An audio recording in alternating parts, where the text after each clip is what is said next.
ഒരു സ്കൂളിന്റെ വളർച്ചയുടെയും ആദ്യ ഉത്തരവാദി സ്കൂളിലെ പ്രിൻസിപ്പലും HM അടക്കമുള്ള അധ്യാപക ലോകമാണ്. ചില പ്രഥമാധ്യാപകർ സ്കൂളിലെ ചുമതല ഏറ്റെടുക്കുമ്പോൾ ആ സ്കൂൾ നല്ലവണ്ണം പുരോഗമിക്കും. എന്നാൽ ചില അധ്യാപകർ ചുമതല ഏറ്റെടുക്കുമ്പോൾ ആ സ്കൂളിന്റെ നാശം തുടങ്ങുന്ന അവസ്ഥയിലാണ് എന്ന് കാണുന്നത്. പാഠ്യ വിഷയങ്ങൾക്കപ്പുറമായി പാഠ്യേതര വിഷയങ്ങൾക്ക് കൂടി വിദ്യാർത്ഥികൾക്ക് അധ്യാപകർ പഠിപ്പിക്കേണ്ടതായിട്ടുണ്ട്. ഗുണമേന്മയുള്ള വിദ്യാഭ്യാസം നന്നായി നടത്തുന്നതിന് അധ്യാപകർ ശ്രദ്ധിക്കേണ്ടതായിട്ടുണ്ട്. ഓരോ വിദ്യാർത്ഥിയുടെയും ഭാവിയാണ് ഓരോ അധ്യാപകന്റെയും കൈകളിൽ ഏൽപ്പിച്ചിരിക്കുന്നത്. ആ വിദ്യാർത്ഥിയെ വളർത്തിക്കൊണ്ടുവരുവാൻ അധ്യാപകന് ഉത്തരവാദിത്തമുണ്ട്. അധ്യാപക യോഗ്യതയുള്ള പരീക്ഷ എഴുതി യോഗ്യത നേടുന്നതിൽ ഉദാസീനത കാണിക്കുകയോ പരീക്ഷ ഒഴിവാക്കാൻ ശ്രമിക്കുകയോ ചെയ്യുന്നത് നമ്മുടെ മാന്യതയ്ക്ക് യോജിച്ചതല്ല. എയ്ഡഡ് സ്കൂളുകൾ നിയമനം നടത്തുവാനുള്ള അധികാരം മാനേജ്മെന്റുകൾക്ക് ആണെങ്കിലും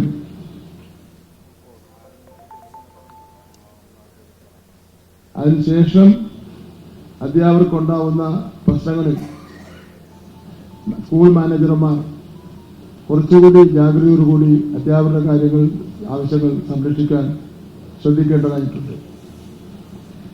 ഓരോ ക്ലാസ്സിലെയും കുട്ടികൾ ഒരു പ്രത്യേക വിഷയത്തിൽ പരാജയപ്പെട്ടാൽ അതിനുള്ള ആദ്യം മറുപടി പറയേണ്ടത് ആ വിഷയം പഠിപ്പിക്കുന്ന അധ്യാപകനാണ് എന്നുള്ള കാര്യം ഞാൻ വ്യക്തമാക്കുവാൻ ആഗ്രഹിക്കുകയാണ്.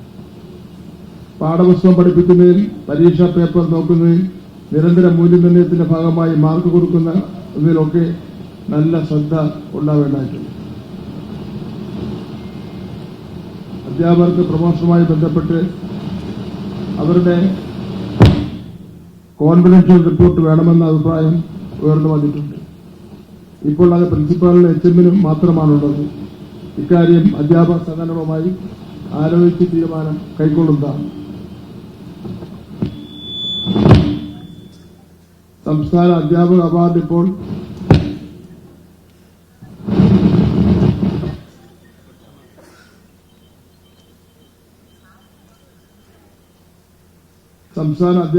ഇപ്പോൾ നൽകി വരുന്നത് 10,000 രൂപയാണ്.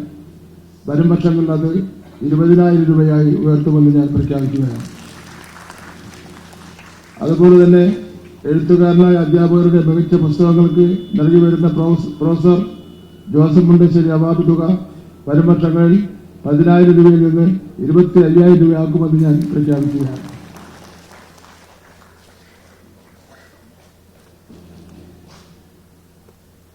ഏറ്റവും കൂടുതൽ കുട്ടികളെ പ്രീ പ്രൈമറിയിൽ പ്രവേശിപ്പിക്കുന്ന സ്കൂളിനും ഏറ്റവും കൂടുതൽ കുട്ടികളെ SSLC പരീക്ഷയ്ക്ക് ഇരുത്തുന്ന സ്കൂളിനും ഏറ്റവും കൂടുതൽ കുട്ടികളെ +2 പരീക്ഷയ്ക്ക് ഇരുത്തുന്ന സ്കൂളിനും വിദ്യാഭ്യാസ വകുപ്പിന്റെ പേരിൽ ഒരു എവർ റോളിംഗ് ട്രോഫി എല്ലാ വർഷവും വിതരണം ചെയ്യുന്നതാണ്. ഈ സമ്മാനം നേടുന്ന സ്കൂളിന് അധികമായ അടിസ്ഥാന സൗകര്യങ്ങളും മറ്റ് വികസനത്തിനു വേണ്ടി ആവശ്യമായ ഫണ്ടും മുൻഗണന നൽകുന്നതാണ്.